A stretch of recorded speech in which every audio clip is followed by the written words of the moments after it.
రేట్లు వేరియేషన్ అని చెప్పి మాట్లాడుతున్నాం. డబల్ ట్రాన్స్పోర్టేషన్, డబల్ ధమాకాలాగా ట్రాన్స్పోర్టేషన్ అదర్ ఖర్చులన్నీ లెక్కేస్తే రాష్ట్రంలో చౌకవుద్ది సార్. తెలంగాణ కంటే మందే తక్కువ ధరలు, కానీ మన ఎస్ఎంఎస్ఎల్కి ఇవ్వడానికి వెనుకాడుతూ ఉన్నాం. నేను అడుగుతూ ఉన్నా, మీరు 4 చెప్పారు సార్. ఇవాళ small and medium industry minister గారు చూసి వచ్చారు సంస్థలన్నీ కూడా. ఆయన చెప్పిన దాని ప్రకారమే పట్టాభి ఆగ్రో ప్రొడక్ట్స్ పెద్దాపురం 75 టన్నులు per day, OG exams private limited Peddapuram 70 టన్నులు per day, nutri care industries Visakhapatnam 20 టన్నులు per day, saffron rice lip Vijayawada 30 tons per day, Vasavi biotech Gannavaram 10 టన్నులు per day, permanent biotech Nellore 10 tons, Annapurna agri industries Vadoor 10 టన్నులు, agri biotech energy food Chagallu 10 tons, Ambika foods Vijayawada 10 tons, Sri Lakshmi Venkatasai industries Parvathipuram 10 tons per day. 260 metric టన్నులు వీళ్ళు ఉత్పత్తి చేసి mix చేసి ఇవ్వగల శక్తి ఉన్నప్పుడు 4 సంవత్సరాలని చెబుతున్నారు. 14లో 3 సంస్థలకే ఆంధ్రప్రదేశ్కి సంబంధించిన సంస్థలు మీరు ఇచ్చింది గతంలో. ఇవాళ మళ్ళీ అదే ఏర్పాట్లో ఉన్నారు. అసలు రైట్ లేదు, లిస్టులో లేదని చెబుతారు. లిస్టులో లేకపోతే మీరే చెప్పారు ఎంఎస్ఎంలో ఉంది, ఎంఎస్లో లేదన్నట్టు చెప్తా ఉన్నారు అధికారులు. అంటే ఎగ్గొట్టడం కోసం ఏదో ఒక మార్గం ఎదుర్కోవడం సరైన విధానం కాదు. అధికారులు విజ్ఞప్తి చేస్తున్నాం, రాష్ట్ర ప్రయోజనాలు కాపాడండి, రాష్ట్రంలోని పరిశ్రమలు కాపాడండి, రాష్ట్రంలోని ఉపాధి కల్పనకి కాపాడండి, మీ ఒంటెత్తు పోగలు పోవద్దని విజ్ఞప్తి చేస్తా ఉన్నాం. ఎందుకంటే ఇవాళ ఏదైతే ఈ రాష్ట్రంలో ఉపాధిని పెంపొందించాల్సిన అవసరం ఉంది. దయచేసి మంత్రి గారికి విజ్ఞప్తి చేస్తున్నాం, పిలవండి, మీ సమస్యల్లో మాట్లాడండి. అధికారం వదిలేయొద్దండి. ఎవరి ప్రయోజనాలు వాళ్ళ స్వప్రయోజనాలు వాళ్ళు చూసుకుంటూ ఉన్నారు. పొరుగింటి పుల్లకూర రుచి కాదండి, మన పుల్లకూర రుచిగా భావించండి దయచేసి. మొన్న ఖరీఫ్ రబీ మాసంలో 12,800 కోట్ల రూపాయలు ధాన్యం మనం రైతుల దగ్గర నుంచి కొనుగోలు చేసాం అధ్యక్ష. ఇది మన కూటమి ప్రభుత్వం వచ్చినాక ఒక అద్భుతమైన కార్యక్రమం చేపట్టాం. రైతాంగానికి ఒక భరోసా నింపాం. గతంలో 1674 కోట్ల రూపాయలు ఎగ్గొట్టిపోయారు అధ్యక్ష వైఎస్ఆర్సీపీ ప్రభుత్వం. కానీ మన ప్రభుత్వం వచ్చిన తర్వాత ముందుగా ఆ బకాయిలను చెల్లించి రైతాంగానికి మనం ఒక భరోసా కల్పించే విధంగా ముందుకెళ్తాం అధ్యక్ష. ఎక్కడ కూడా దీంట్లో పొరపాటు లేదు అధ్యక్ష. నేను చెప్తున్నాను, అది గవర్నమెంట్ ఆఫ్ ఆంధ్రప్రదేశ్ తీసుకున్న పాలసీ నిర్ణయం అధ్యక్ష. ఎంఎస్ఎంఈ పాలసీ మనం చదివితే చాలా క్లియర్గా దాంట్లో ఏముందంటే, the government of AP has stipulated MSME public procurement policy in line with Government of India policy, mandating 25% in public procurement from micro and small enterprises registered within the state. This order covers all government departments, local bodies, corporations and companies, including special purpose vehicles అధ్యక్ష. దీనికి అనుగుణంగా, ఈ పాలసీకి అనుగుణంగా GOMS number 69 ఇచ్చారు అధ్యక్ష. చాలా క్లియర్గా దీంట్లో ఏ విధంగా మనం ఈ 25%ని పర్చేస్ ప్రిఫరెన్స్గా మనం స్థానికంగా ఏర్పాటు చేసిన పరిశ్రమల్ని ప్రోత్సహించాలో దాంట్లో చాలా స్పష్టంగా ఉంది అధ్యక్ష. అయితే ప్రైస్ ప్రిఫరెన్స్ ఎక్కడ లేదు అధ్యక్ష. It is not possible. ఒక టెండర్లో మనం జాతీయ స్థాయిలో మనం టెండర్లు కాల్ఫర్ చేసినాక మనం ప్రైస్ డిఫరెన్స్ అనేది మనం అంత స్పష్టంగా కనపడుతున్నప్పుడు అనేక సందర్భాల్లో నెగోషియేట్ కూడా చేసాం అధ్యక్ష. వాళ్ళు పిలిపించి వాళ్ళు రిక్వెస్ట్ కూడా చేసాం. ఎవరైతే మహిళా పారిశ్రామికవేత్తలు ఉన్నారో వాళ్ళని కూడా ఆహ్వానించి మా అధికారులు స్పష్టంగా జాతీయ స్థాయిలో ఈ విధంగా ఉన్నప్పుడు రాష్ట్రంలో ఇంత వ్యత్యాసం ఉంటే రేట్లలో అది కష్టంగా ఉంటుంది. మీకు ప్రోత్సహించడానికి కోసం ఈ టెండర్ల విషయం వాళ్ళు చెప్పినప్పుడు కూడా డిఫరెన్స్ ఇందాక నేను మీకు కోట్ చేశాను అధ్యక్ష. అంటే గౌరవ సభ్యులు బహుశా నోట్ చేసుకోలేదేమో, మరొకసారి చెప్తున్నాను. ఆల్ ఇండియా స్థాయిలో 4,279 రూపాయలు పర్ క్వింటాల్ ఉంటే మన రాష్ట్రంలో ఆఫ్టర్ నెగోసియేషన్ వాళ్ళు చివరికి ఒప్పుకుంది 5,100 రూపాయలు అధ్యక్ష. ఇందులో ట్రాన్స్పోర్ట్ వాళ్ళే భరిస్తారు అధ్యక్ష. ట్రాన్స్పోర్ట్ స్పష్టంగా it is inclusive of transport charges. అదేవిధంగా రెండో జోన్లో 4,149 రూపాయలకి ఆల్ ఇండియా టెండర్స్లో పాల్గొంటే మన రాష్ట్రంలో 5,490 రూపాయలు వాళ్ళు కోట్ చేశారు అధ్యక్ష. అంత వ్యత్యాసం ఉంది. మూడో డివిజన్లో 4,047 రూపాయలు ఆల్ ఇండియా టెండర్ వస్తే మన రాష్ట్రంలో మళ్ళీ 5,490 రూపాయలకి వాళ్ళు కోట్ చేసి నెగోసియేషన్లో 5,150 రూపాయలు ఒప్పుకున్నారు అధ్యక్ష. గురించి ఆలోచన చేయండి.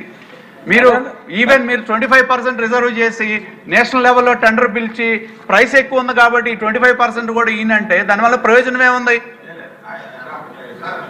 సో నేను కోరేది దాన్ని దయచేసి లోకల్ ఇండస్ట్రీస్ బతికించండి. అది అంటే ఒకసారి బుచ్చయ్య గారు కూడా చెప్పేస్తే మీరు ఒకేసారి. సార్ వారు రాసిస్తారు, మీరు చెప్పేస్తారు, మేము వింటాము, ఇంటికి పోతాం. ఇంతేనా? న్యాయం జరగాలా అక్కర్లేదా? రాష్ట్ర ప్రజలకు మేలు జరగాలా అక్కర్లేదా? ఇంకా అధికార గణంలో మార్పు రాలే. గత ప్రభుత్వం నాడగా నడుస్తూ ఉన్నారు. పొరుగుంటి పొర్లకూర రుచి అని చెప్పాను. ఈ రాష్ట్రంలో ఉత్పత్తి అయిన వస్తువులు మార్కెటింగ్ చేసుకోలేకపోతా ఉన్నాం. ఇవాళ మీకు ఏదైతే 70 లక్షల టన్నులు మీరు సేకరిస్తా ఉన్నారు ధాన్యం, 67% చొప్పున 46,50,000 టన్నులు దాదాపుగా బియ్యం వస్తుంది. దానిలో పోర్టిఫైడ్ చేయాలంటే 46,500 మెట్రిక్ టన్నులు మిక్స్ చేయాలి. మీరు ఇవాళ టెండర్ పిలిచింది 33,000 టన్నులు పిలిచారు. మీరు చెప్పింది 4 సంవత్సరాలు అన్నారు. నేను 10 సంవత్సరాలు లెక్క పేరు వేడిన పిలిచాను. పక్కన మంత్రి గారు ఉన్నారు, ఆయన్ని కూడా అడుగుదాం సలహా. ఎందుకంటే ఎస్ఎంఎస్లు ఆయనే కదా మంత్రి గారు, ఎస్ఎంఎస్లు మంత్రి గారు ఆయనే. వాళ్ళు అసలు మీ డిపార్ట్మెంట్ దగ్గరికి వెళ్తే అసలు మీరు మీ రిజిస్ట్రేషన్లోనే లేదు పోమన్నారు, ఎస్ఎంఎస్కి అవకాశం లేదు పోమన్నారు. మీ దగ్గరే నీతి వ్యాఖ్యలు చూస్తున్నారు. వాళ్ళ ఆఫీసులకు వెళ్తే వాళ్ళు ఎలా బిహేవ్ చేస్తారో మనం కూడా చూస్తూ ఉన్నాం. వాళ్ళ లెక్కపత్రం లేదు. కనీసం ఈ రాష్ట్రం కోసం, రాష్ట్ర ప్రజల కోసం, రాష్ట్ర ఇండస్ట్రీ కోసం, ఉపాధి కోసం పనిచేద్దామని ఆలోచన ఉంటే మనసు ఉంటే మార్గం ఉంటుంది సార్. చంద్రబాబు గారు చెప్పినట్టుగా మనసు ఉంటే మార్గం ఉంటుంది. అసలు మనసే లేకపోతే మనం ఏం చేస్తాం? దయచేసి ఆలోచన చేయండి సార్. పెద్దయిన బుచ్చయ్య చౌదరి గారు ఆయన అందించిన సలహాలు, ఆవేదన పూర్తిగా ఏకీభవిస్తున్నాను అధ్యక్ష, అందులో డౌటే లేదు. ఎందుకంటే అదొక బాధ్యతగా తీసుకుని మనం ముందుకెళ్ళాలి అధ్యక్ష. అదొక కర్తవ్యంగా మేము దాన్ని నిలబడుతున్నాం. దాంట్లో ఎక్కడ కూడా పొరపాటు లేదు. అయితే దయచేసి గౌరవ సభ్యులు నేను కోరేది ఏంటంటే ఎంఎస్ఎంఈ విధానం రాష్ట్ర ప్రభుత్వంలో చాలా స్పష్టంగా 25% వరకు ప్రిఫరెన్స్ ఇమ్మని చాలా క్లియర్గా ఉంది అధ్యక్ష. దానికి జియోఎంఎస్ నంబర్ 69 కూడా ఉంది అధ్యక్ష. కానీ ఎక్కడ కూడా ప్రైస్ ప్రిఫరెన్స్ ఇవ్వమని ఎక్కడ లేదు అధ్యక్ష. ఇవన్నీ కూడా ఏంటంటే మనం ఆలోచించాల్సింది 100 కోట్లలో చేసే ఈ ప్రొక్యూర్మెంట్లో ఆడిట్ క్వరీస్ ఇవన్నీ వస్తాయి. అట్లా చేయాలి. అయితే ఖచ్చితంగా నేను మాటిస్తున్నాను గౌరవ సభ్యులకి, రాష్ట్రంలో ఉన్న ఈ ఎంఎస్ఎంఈలు ఎవరైతే ఉన్నారో ఎఫ్ఆర్కే మ్యానుఫ్యాక్చరర్స్, వాళ్ళకి ప్రిఫరెన్స్ ఇచ్చే విధంగా సపరేట్ టెండర్ పిలిచి వాళ్ళకి న్యాయం చేసే విధంగా తప్పకుండా మేము చర్యలు తీసుకున్నాం అధ్యక్ష. ఇందులో ఏమాత్రం కూడా డౌట్ లేదు. కేంద్ర ప్రభుత్వం చేపట్టిన కొన్ని సూచనలు అనుగుణంగా జాతీయ స్థాయిలో పిలవాల్సిన టెండర్ 75% వరకు పరిమితమై మన రాష్ట్రంలో ఉన్న ఎంఎస్ఎంఈలకి మాత్రం ఖచ్చితంగా 25% వరకు సపరేట్ టెండర్ పిలిచి మేము ప్రొక్యూర్మెంట్ చేస్తామనే హామీ నేను గౌరవ సభ్యులకి ఇస్తున్నాను అధ్యక్ష. ఈ రాష్ట్రంలో ఇండస్ట్రీ ఒప్పుకున్నారు సార్. మంత్రి గారిని చెప్పన్నారు సార్. మా పక్కనే మంత్రి గారు అన్నారు, స్మాల్ మీడియం మినిస్టర్ గారు. అసలు ఇండస్ట్రీని కాపాడతలేదు. ఆయన మాట చెప్పమనండి. చెప్పండి సార్ మంత్రి గారు, మీరు ఏమైనా ఉంటే మాకు సమాధానం చెప్పండి. లేదండి, కాదు ఆయన చెప్పమంటాం మీరు లేచిపోవటం సమంజసం కాదు. ఇది ఓన్లీ సివిల్ సప్లైస్ సబ్జెక్టు. మంత్రి గారు చక్కటి సమాధానం మనసుతో ఆలోచించి మరి 25% పరిశీలిస్తామని చెప్పారు. ఇప్పుడు ప్రభుత్వ బిల్లులు, కార్మిక, ఫ్యాక్టరీలు, బాయిలర్లు, బీమా మరియు వైద్య సేవల శాఖ మంత్రి గారు ఫ్యాక్టరీల ఆంధ్రప్రదేశ్ సవరణ బిల్లు 2019ను ఉపసంహరించేందుకు ఇప్పుడు అనుమతి కోరతారు. Honorable Speaker sir, I request to move for a leave to withdraw the Factories Andhra Pradesh Amendment Bill 2019. మంత్రి గారి ప్రతిపాదన ఇప్పుడు సభా సమక్షంలో ఉంది.